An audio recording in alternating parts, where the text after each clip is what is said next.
They always come back, not loudly, not dramatically, just a quiet notification, appearing at the exact moment you thought you were finally free. Maybe it was last night, maybe it's sitting on your phone right now, unread. And for a split second, your heart didn't feel strong. It felt familiar. That's the danger. Because when someone reaches out after silence, it doesn't just bring words, it brings memory, hope, and the old reflex to react.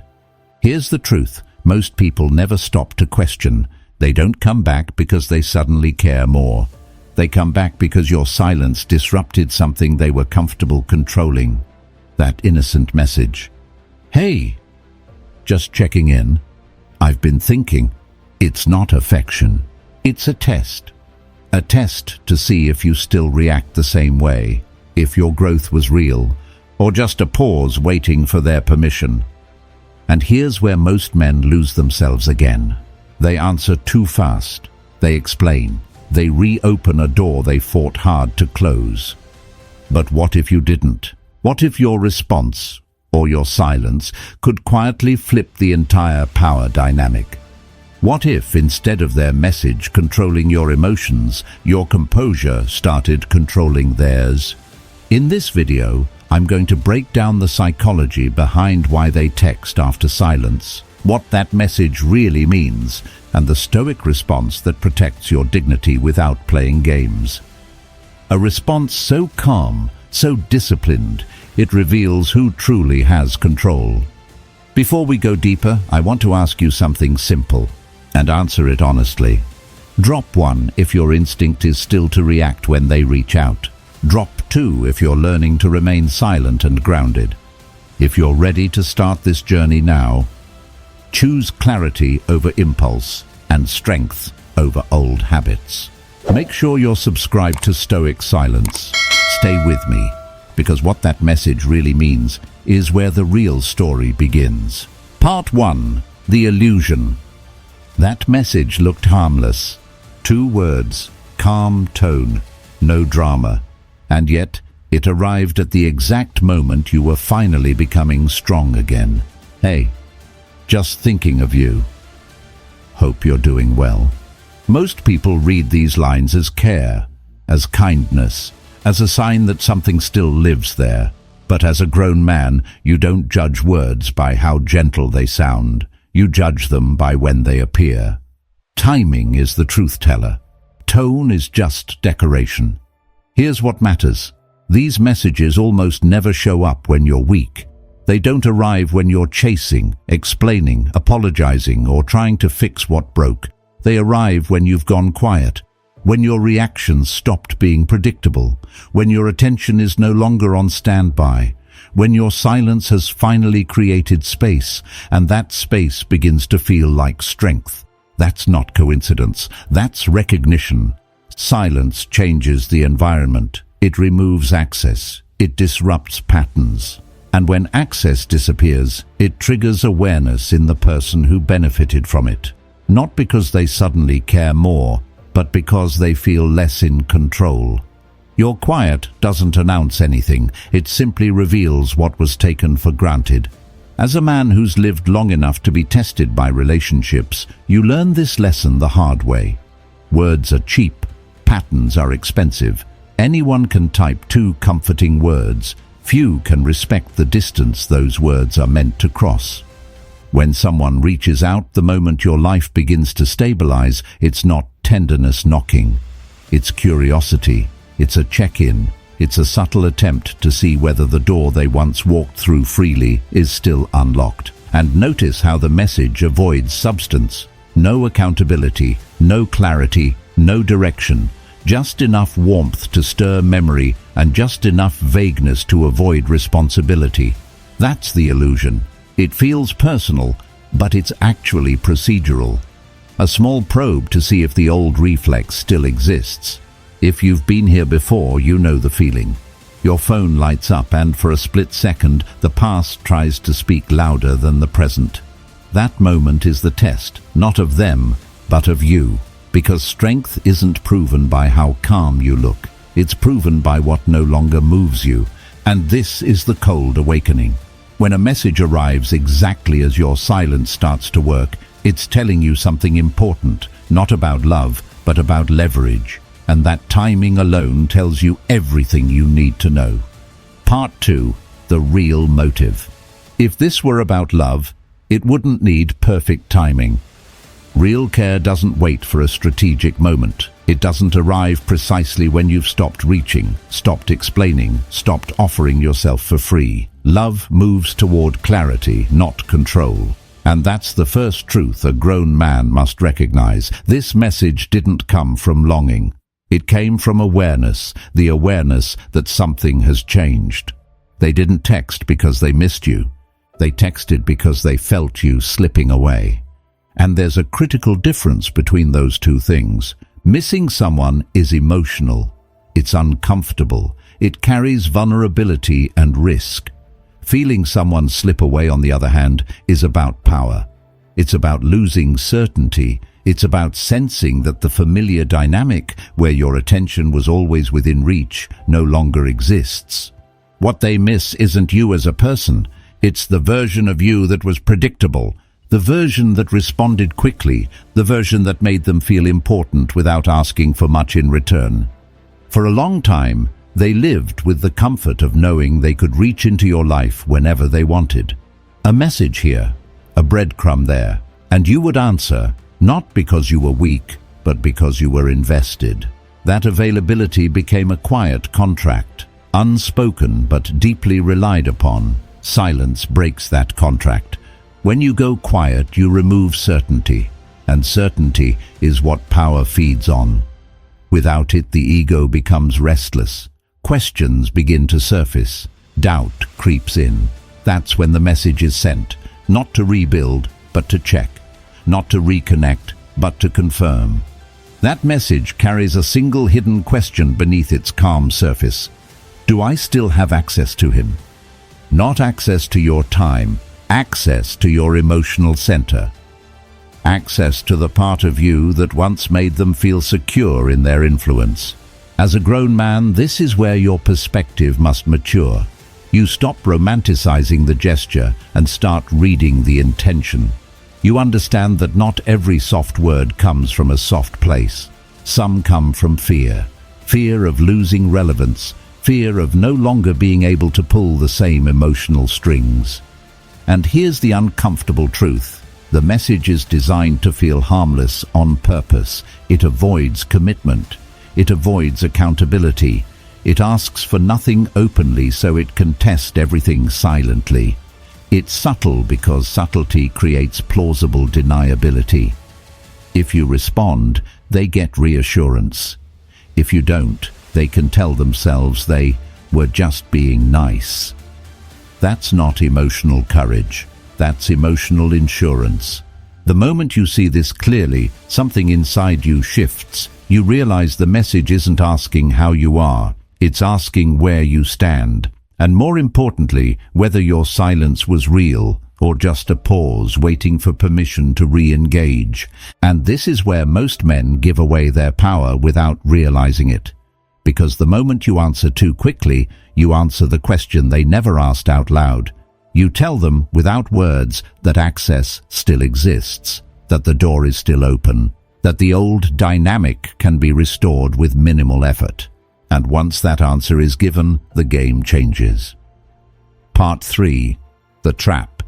This is where strong men collapse without realizing it. Not because they're weak, not because they lack discipline, but because the trap doesn't look like danger. It looks like relief. Most men think the risk is replying at all. It's not. The real trap is replying immediately. Speed tells the truth before words ever do. Long before tone, before intention, before explanation, timing exposes where your center really is. And when your response comes fast, it speaks louder than anything you type. A fast response says, "You're still important to me. My silence was temporary. You can still interrupt my peace." You might not mean any of that. But meaning doesn't matter here. Perception does. And perception is shaped by behavior, not excuses. As a grown man, this is the moment you must understand something uncomfortable. Urgency is never neutral. Urgency is emotional leakage. It reveals attachment before commitment. It exposes that the silence you worked so hard to maintain was fragile, conditional, waiting for the right stimulus to collapse. You tell yourself you're being polite, that you're being mature, that responding quickly shows confidence. But confidence doesn't rush, stability doesn't scramble, and self-respect doesn't jump at the first signal of attention. What actually happens in that moment is subtle but devastating. You hand back access, not loudly, not dramatically, quietly, and that quiet surrender resets the entire dynamic. The silence that once carried weight becomes a pause. The distance that created pressure becomes an inconvenience. The growth you were building suddenly looks negotiable. This is why so many men feel confused afterward. They did nothing wrong on the surface. They didn't beg. They didn't chase. They just replied. And yet, something shifted, and not in their favor. Because power isn't lost through desperation alone. It's lost through availability without intention. The moment you respond too quickly, you answer the unspoken question from earlier. Yes, you still matter to me more than my peace. Yes, you can still reach me without effort. Yes, my emotional boundary is thinner than it looks. And once that answer is given, the balance tips. Not immediately, not visibly, but internally. In the other person's mind, certainty begins to return. The tension dissolves, the curiosity fades, and with it, the respect that silence had started to rebuild. This is why the trap is so effective. It doesn't require you to say anything foolish. It only requires you to move too fast. As a man who's lived long enough to understand patterns, you start to see this clearly. You realize that control is rarely taken by force. It's usually given away in moments of reflex. Moments where comfort overrides clarity, where the desire to be seen overrides the need to stay grounded. And here's the hardest part to accept. Once you fall into this trap, the damage doesn't announce itself. It unfolds quietly, subtly. The conversation resumes, but the leverage is gone. The connection feels flatter. The dynamic feels familiar again, in the worst way. That's why this moment matters so much. Not because of what you say, but because of what your timing teaches them about you, about your discipline, about your center, about whether your silence was a phase or a boundary.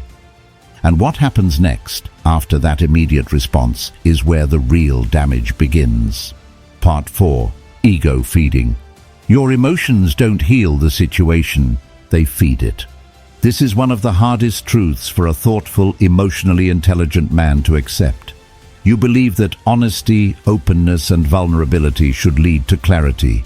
You believe that if you explain yourself clearly enough, if you share where you've been and how you've grown, something meaningful might be restored. That belief comes from sincerity. But sincerity, in the wrong context, becomes exposure. Long replies, careful explanations, updates about your life, your progress, your mindset. On the surface, it feels mature, grounded, reasonable. You tell yourself you're showing strength by being transparent. But what's actually happening underneath is far less noble. You think you're reconnecting, but what you're really doing is confirming dependency. Every emotional sentence you send tells a story you don't intend to tell. It says that the door they knocked on still opens, that their message still has the power to pull something out of you, that your inner world remains accessible if they approach gently enough. To them, every emotional line is fuel. Every vulnerable word restores their sense of control, not because they're cruel, but because ego feeds on relevance. And relevance is measured by response, not intention. When you explain, when you share, when you offer context, you don't bring resolution. You bring reassurance. You reassure them that they still occupy space in your emotional landscape. As a grown man, this is where awareness becomes discipline. You begin to understand that vulnerability without commitment is not intimacy, it's leverage. And leverage in the wrong hands doesn't heal old wounds, it reopens them. You're not rebuilding something meaningful. You're reactivating a pattern that already cost you your dignity once. Think back to how it felt the last time you gave too much too soon. How the initial warmth slowly cooled. How your effort increased while their investment remained optional. Emotional generosity didn't bring closeness. It created imbalance, and imbalance always favors the person who needs less. That's the quiet danger of emotional replies. They don't look destructive. They look kind. They feel human. But kindness without boundaries erodes self-respect. And self-respect, once compromised, is difficult to reclaim. What makes this especially dangerous is that emotional replies feel productive. You're doing something. You're engaging. You're handling it. But in reality, you're handing over proof. Proof that the silence that once unsettled them was only temporary. That your growth still requires their acknowledgement to feel complete. And here's the deeper layer most men miss. The other person doesn't even have to respond for the damage to be done. The moment you send that emotionally rich message, the psychological exchange is already complete. They've received what they came for: validation, confirmation, and a restored sense of influence. This is why Stoicism teaches restraint over expression. Not because emotions are weak, but because unguarded emotion is expensive. It costs you leverage, it costs you clarity, and over time, it costs you peace. The strongest response isn't the one that explains the most. It's the one that reveals the least. When you stop feeding the ego that once thrived on your availability, something changes. The dynamic begins to shift. The power starts to return, not through force, but through absence. And the cost of ignoring this lesson doesn't stop at a single conversation. Part 5. The consequence. The real pain doesn't hit immediately. It hits later, quietly. At first nothing seems wrong. You replied. The tension eased. The moment passed. You tell yourself it was harmless. Just a response, just words. But the damage doesn't announce itself. It doesn't arrive with drama or confrontation. It creeps in through habit. After you reply, the waiting begins again. You check your phone without thinking. You reread their message, searching for tone. You start noticing time, how long it takes them to respond, what they say, what they don't say.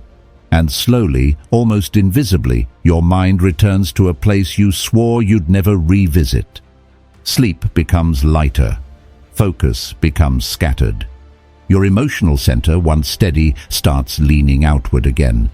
This is how psychological damage works, not through impact, but through erosion.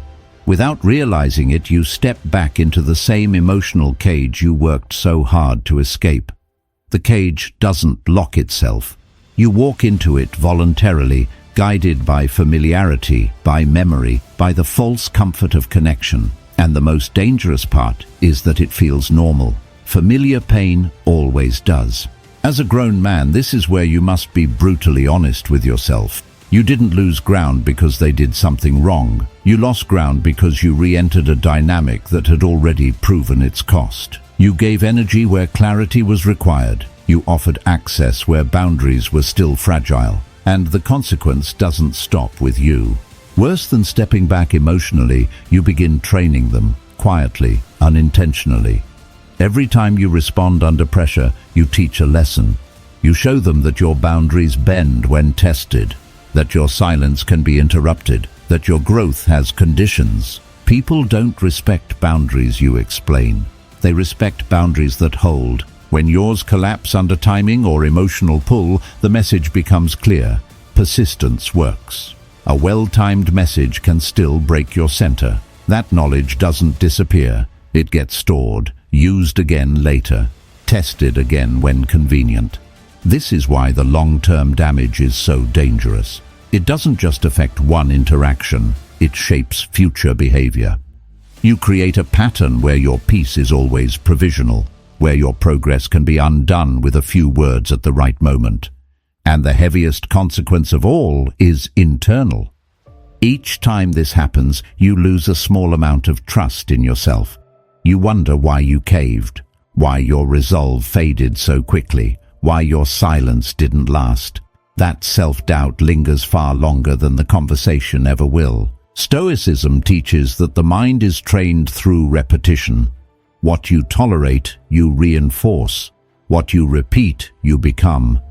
And when you repeat emotional concessions in moments that demand restraint, you strengthen the very weakness you're trying to outgrow. But here's the empowering truth. This damage is not permanent. Awareness interrupts patterns. Conscious restraint rebuilds trust. The moment you see how quietly the cost accumulates, you regain the ability to choose differently. Strength isn't measured by how much you endure. It's measured by how clearly you learn. This part of the journey is uncomfortable because it exposes something deeper than attachment. It exposes habit, and habits, once seen, can be changed. But before that change can happen, there's one truth you still need to face. A truth most men avoid because it challenges their self-image. And here's the brutal truth most men never accept. Part 6. The brutal truth. They expected your reply. That realization stings because it strips away the story you wanted to believe. The idea that the message was spontaneous, that it came from reflection, that something sincere finally surfaced. But the truth is colder and far more instructive.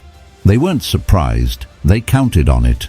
That's why the message was sent in the first place. Not to reconnect, not to repair, but to test. Your reaction wasn't a coincidence. It wasn't a twist in the story. It was the outcome they predicted before their thumb ever touched the screen. They understood your patterns because those patterns once made them feel safe, important, and in control. Silence disrupted that comfort. The message was an attempt to restore it. As a grown man, this is where clarity replaces fantasy. You begin to see that some gestures are not invitations, they're measurements. They measure whether your distance was real, whether your silence had weight, whether the version of you that once responded on demand still exists. And when you replied, you didn't reopen a connection. You confirmed their leverage. That's the brutal truth most men avoid because it challenges the idea that they were acting with strength. You didn't respond because you were confident. You responded because a familiar dynamic was activated, and familiarity often feels like truth. But here's the deeper insight. Leverage doesn't require malicious intent. Most people aren't plotting. They're operating on instinct. When something that once provided emotional certainty disappears, they reach for it, not out of cruelty, but out of discomfort. Your attention was a resource. When it went quiet, they checked to see if it was still available. And availability is power. This is why the message felt so ordinary. Ordinary things are the hardest to question. A simple line, a neutral tone, nothing that could be called manipulation outright. That's what makes the illusion effective. It allows the sender to feel innocent while still gathering the information they need. The moment you replied, the question was answered. Yes, access still exists. Yes, the door isn't fully closed. Yes, the silence can be broken. Once that certainty returns, the urgency disappears, the tension dissolves, and what you thought was a step forward quietly becomes a step back. This is not about blame, it's about awareness. Stoicism doesn't shame the reaction, it examines it. It asks you to look clearly at cause and effect. To understand that every action teaches something. Every response communicates something beyond words. And here's where most men finally wake up. You realize that if your reaction was expected, then your growth wasn't yet complete. Not because you failed, but because the lesson hadn't fully landed. True change surprises people, especially those who rely on your predictability. This moment, this realization, is uncomfortable. But it's also liberating, because once illusions fall, you no longer operate in confusion. You stop guessing motives and start reading outcomes. You stop hoping for different behavior and start choosing different responses. And this is the exact point where Stoicism changes everything. Because from here on, the question is no longer what they will do next. It's whether you will. Part 7. The Stoic Turn. Stoicism isn't about being cold. It's about being unreachable by manipulation. That distinction matters, especially for a grown man who's spent years learning the hard way. Coldness is emotional shutdown. Stoicism is emotional sovereignty. One avoids feeling, the other chooses when feeling is allowed to speak, and that choice is where control is born. A Stoic doesn't ask, "What do they want?" He asks, "What does this action reveal?" This single shift in questioning changes everything. When you stop chasing intention and start reading behavior, the fog clears. You realize that messages are not messages, they're signals. And signals don't need interpretation, they need observation. The tone, the timing, the absence of accountability, all of it points in one direction if you're willing to look without hope coloring your vision. That message wasn't an invitation, it was reconnaissance. It wasn't sent to build something new, it was sent to gather information, to see whether the ground beneath them was still solid, to test if the version of you that once reacted on impulse was still alive and reachable. And once you understand that, the emotional charge evaporates. This is the Stoic turn. The moment you see the situation clearly, you stop reacting and start choosing. You no longer move because something was said. You move because you decided it aligns with your values. Reaction is automatic. Choice is deliberate. Reaction hands over control. Choice takes it back. As a grown man, this is the point where maturity becomes visible. Not in what you say, but in what you don't rush to do. You realize that not every stimulus deserves a response. Not every message deserves energy, and not every feeling deserves to be acted upon. Stoicism teaches that control begins internally. If someone can pull you into motion with a few words, they don't need power over your life. They already have power over your mind. And once you see that clearly, the urgency fades, the pressure dissolves. The need to explain disappears. You don't need to prove anything. You don't need to defend your silence. You don't need to announce your growth. Your restraint speaks for you. This isn't about winning a psychological game. It's about stepping out of the game entirely. Because the strongest position is not the one where you dominate. It's the one where you're no longer affected, where your peace is not negotiable, where your attention is no longer pulled by unresolved dynamics from the past. That's what Stoicism offers in modern life. Not detachment from people, but detachment from compulsion. The ability to witness a trigger without becoming it. The strength to pause long enough for wisdom to arrive. And when you reach this point, something subtle but powerful happens. The same message that once stirred anxiety now feels neutral. The same silence that once felt heavy now feels natural. You haven't hardened, you've stabilized. This is the moment where reaction ends and authority begins. Where your responses, if they come at all, come from clarity rather than impulse. Where you finally understand that control is not taken, it's assumed through discipline. And now that this shift has occurred, the real weapon comes into play. Part 8. The weapon. Silence is not emptiness. It's pressure. Most people misunderstand silence because they confuse it with absence. They think if nothing is said, nothing is happening. But as a grown man, you learn that the opposite is often true. Silence doesn't remove energy from a situation. It concentrates it. It forces whatever remains unresolved to speak on its own. This is where restraint becomes a weapon. You don't rush, you don't explain, you put the phone down. Not out of anger, not out of pride, but out of clarity. You recognize that speed serves emotion, not truth. And truth doesn't require urgency. When you step back, you're not avoiding the moment. You're allowing it to reveal itself fully. While you go back to living your life, working, training, thinking, breathing, time begins to work against them. At first, nothing seems to happen. Then uncertainty begins to grow. The familiar pattern is broken. The instant feedback they expected doesn't arrive, and in that gap, their confidence starts to crack. Questions surface that your words could never provoke. Did he see it? Does he care? Did I lose my place in his world? Time does what arguments never could. It exposes who needs reassurance and who doesn't. It separates those who can sit with discomfort from those who can't. And the longer your silence holds, the clearer the dynamic becomes. This is why Stoicism values restraint so deeply, not because speaking is wrong, but because unnecessary speech weakens position. When you explain yourself too soon, you relieve pressure that was doing important work. You answer questions that were meant to linger. Restraint protects your center. As a grown man, this is one of the most difficult disciplines to master. Not responding feels unnatural at first. Your mind searches for reasons. Your emotions look for closure. But restraint isn't about suppressing those urges. It's about not obeying them blindly. You begin to understand that not every message deserves immediacy. Not every situation deserves clarity on demand. Some things need time to reveal their true nature. And when you allow that time, the truth often arrives without effort. What makes this weapon so powerful is its invisibility.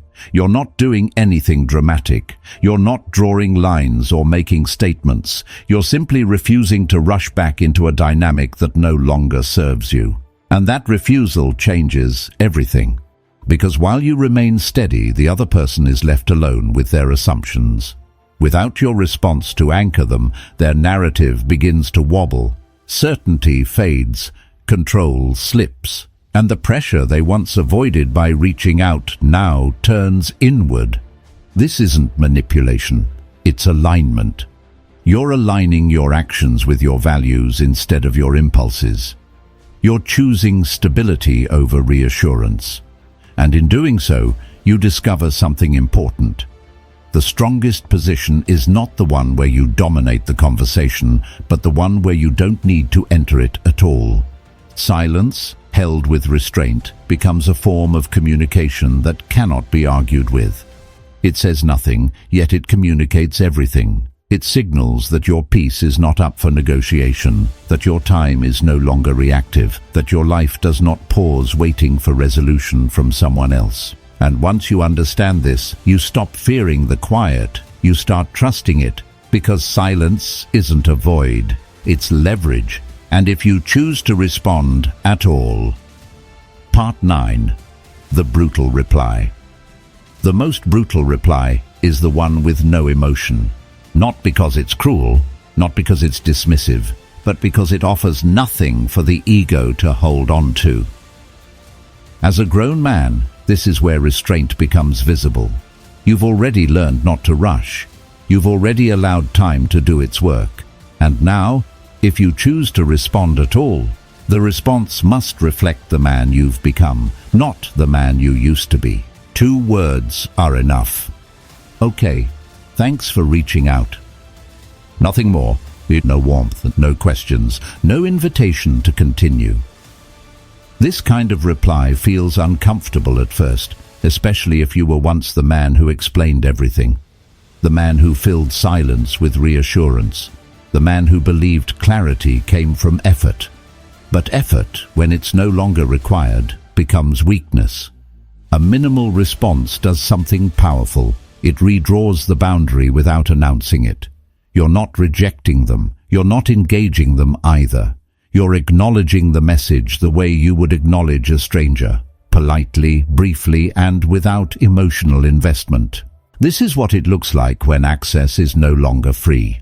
You're not trying to make a point, you're not sending a signal, you're simply matching your external behavior to your internal reality. And that reality is this: they no longer have a claim on your emotional energy. For someone who once relied on your availability, this response is jarring. Not because it's harsh, but because it's unfamiliar. They expected curiosity, they expected warmth, they expected the door to open just a little. Instead, they receive neutrality, and neutrality is destabilizing to anyone who depends on reaction for validation. There's nothing to read into, nothing to escalate. nothing to feed on. Your reply becomes a dead end, not out of hostility, but out of closure. This is where many men overthink. They worry about being misunderstood. They worry about appearing cold. But Stoicism isn't about managing how others interpret you. It's about managing what you allow to influence you. A calm, minimal response protects your center. It keeps you grounded in the present instead of pulled back into unresolved history. It prevents the conversation from reopening loops that cost you peace the first time. Most importantly, it reinforces trust in yourself. You act deliberately. You speak only when necessary. You stop leaking emotion into situations that no longer deserve it. This reply doesn't burn bridges. It simply stops rebuilding them. And when you understand that, you realize something even deeper. Words are optional. Silence is always available. And sometimes the strongest move is not choosing the right sentence, but choosing none at all. Because true finality doesn't come from what you say. It comes from what you no longer feel compelled to explain. And sometimes the strongest move is saying nothing at all. Part 10. Silence as destruction. Nothing destroys ego like irrelevance, not anger, not confrontation, not even rejection. Those still acknowledge importance. Silence does something far more unsettling. It removes the person from your mental landscape entirely, and that absence speaks louder than any sentence ever could. No response sends a clear message without hostility or explanation. You no longer occupy my mental space.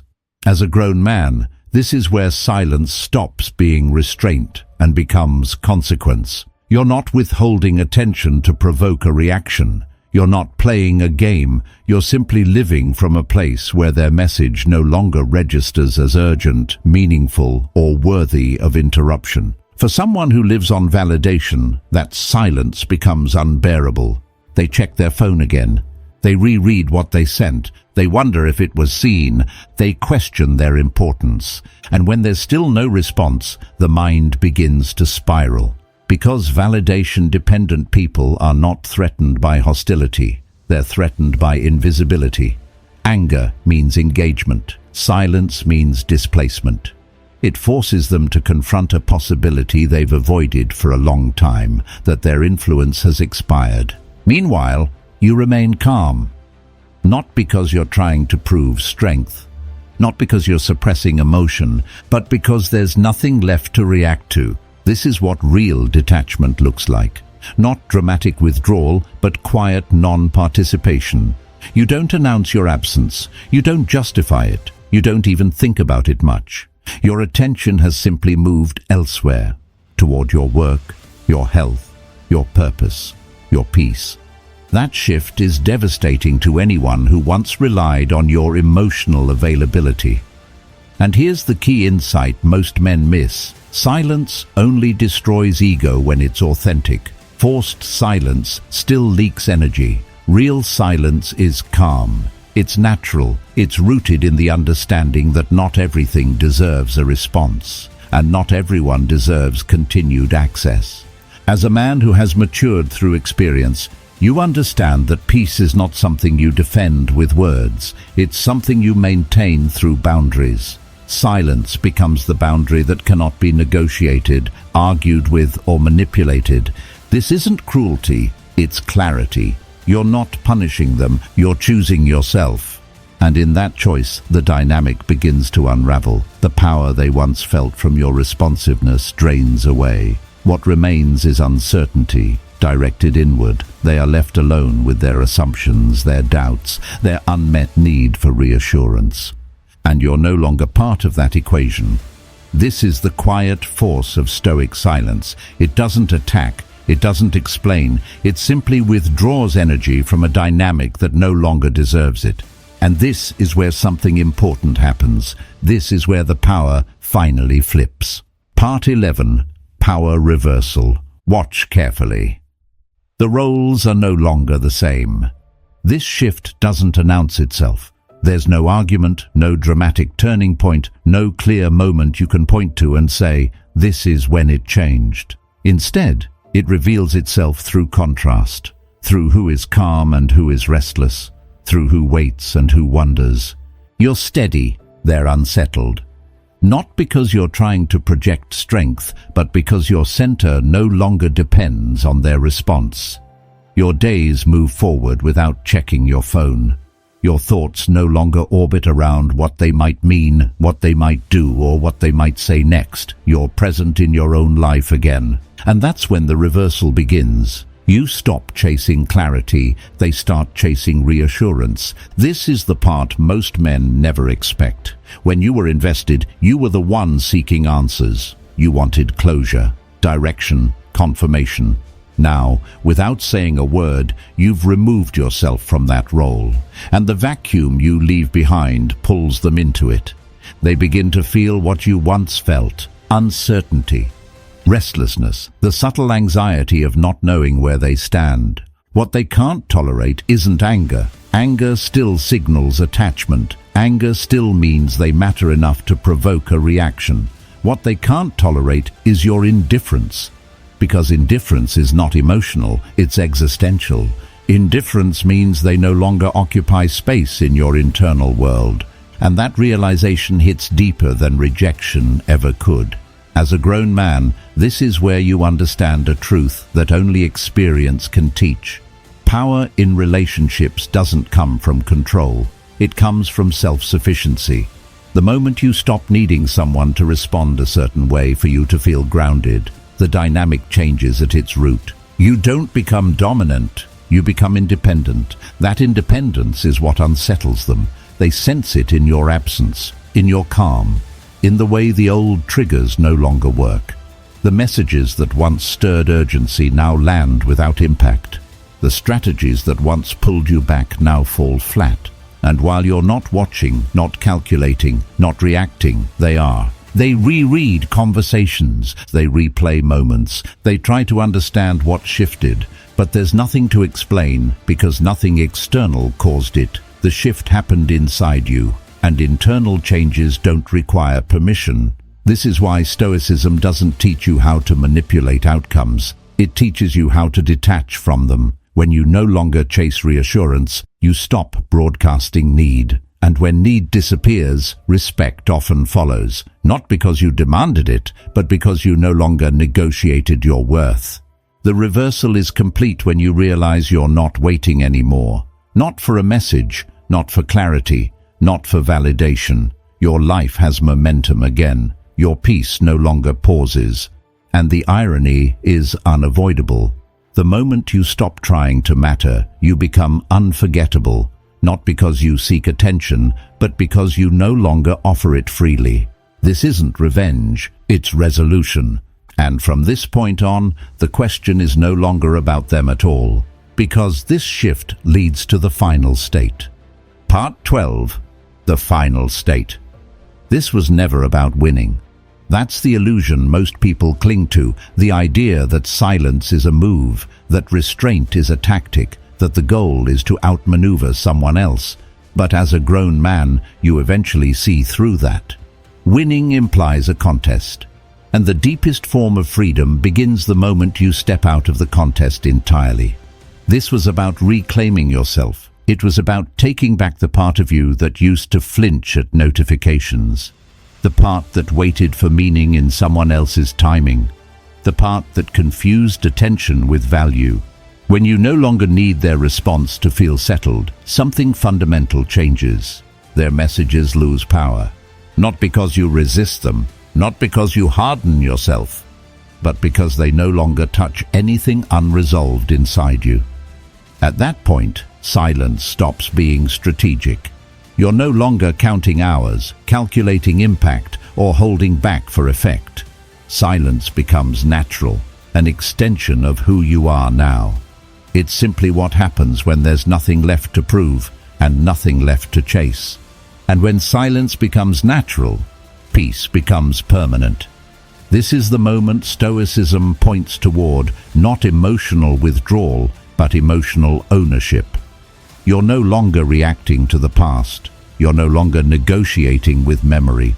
You're living from a place where your inner state is not for sale, not for trade, and not dependent on being acknowledged. As a grown man, this is the moment you stop being reactive and start being free.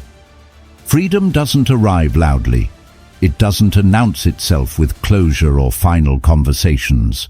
It shows up quietly, in the way your days feel lighter, in the way your focus returns, in the way your sense of self is no longer tied to whether someone reaches out or doesn't.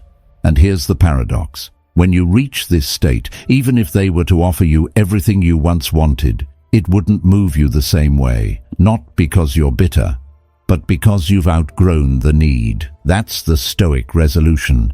Not detachment from people, but detachment from dependency. Not coldness, but clarity. Not indifference for effect, but indifference as truth. If this message resonated with you, quietly, honestly, then you already understand what this channel is about. Stoic silence exists for men who are done reacting, done chasing emotional noise, and ready to build a life that doesn't shake when someone tests it. If you're on that path, subscribe to Stoic Silence. And here's a question I want you to sit with and share only if it feels true to you. When was the moment you realized you no longer needed a response to feel at peace? Leave a comment. Not to explain yourself, not to justify anything, but simply to acknowledge how far you've come. Because growth doesn't need applause, it only needs honesty. Here is the truth most people never fully grasp. Silence is not a tactic, it is a mirror. When someone texts you after silence, the message itself is irrelevant. The words don't matter, the timing doesn't even matter that much. What matters is what it awakens inside you. If that message pulls you back into urgency, into explaining, hoping, or needing to be understood, then the silence was never truly yours. You were only borrowing it. Borrowed silence feels strong until it's tested. And tests always arrive at the moment you think you've moved on. But when their message no longer shakes your center, when your body stays calm, when your mind doesn't rush to prove, clarify, or respond, that's no longer strategy, that's growth. As a man, real power doesn't come from being wanted, it comes from being unmoved. Not cold, not bitter, just grounded. Grounded in who you are, not in how someone else reacts to you. Grounded enough to let messages pass without pulling you out of yourself. And the moment you stop needing access to feel validated, their access loses all meaning.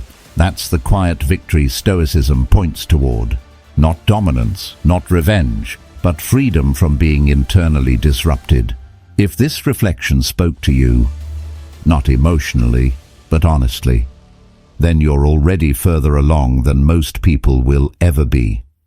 This channel exists for men who are done reacting, done chasing clarity from the wrong places, and ready to choose dignity over noise. If that's you, subscribe to Stoic Silence.